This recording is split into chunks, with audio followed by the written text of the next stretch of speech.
First stop, kailangan bumili muna ng pagkain. Bumili kami ng pusit. Eto mga ano. Para may pambaon kami sa isla.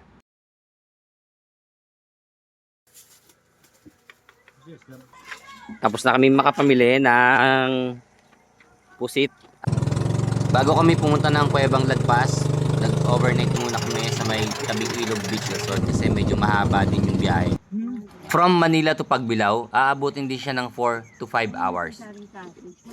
Tapos around 10 AM umalis na kami. Punta kami sa may sandbar, kaso walang sand nung araw na yun dahil high tide.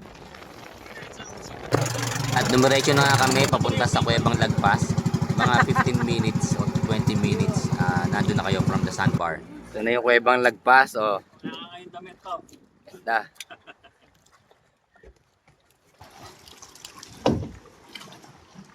Siyempre, posing muna para hindi halatang excited.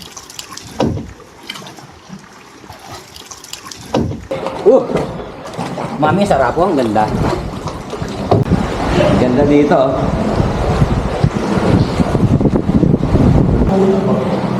Ganda ng ulay, no? Ito, may isda, oh.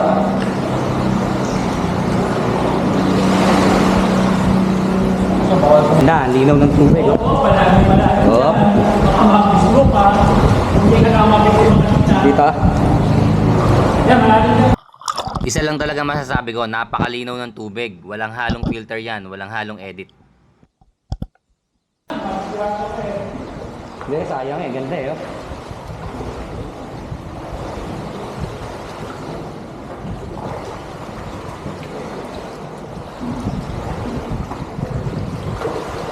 Isang napakagandang view ang bubungad sa iyo paglabas mo ng Cuevang Lagpas.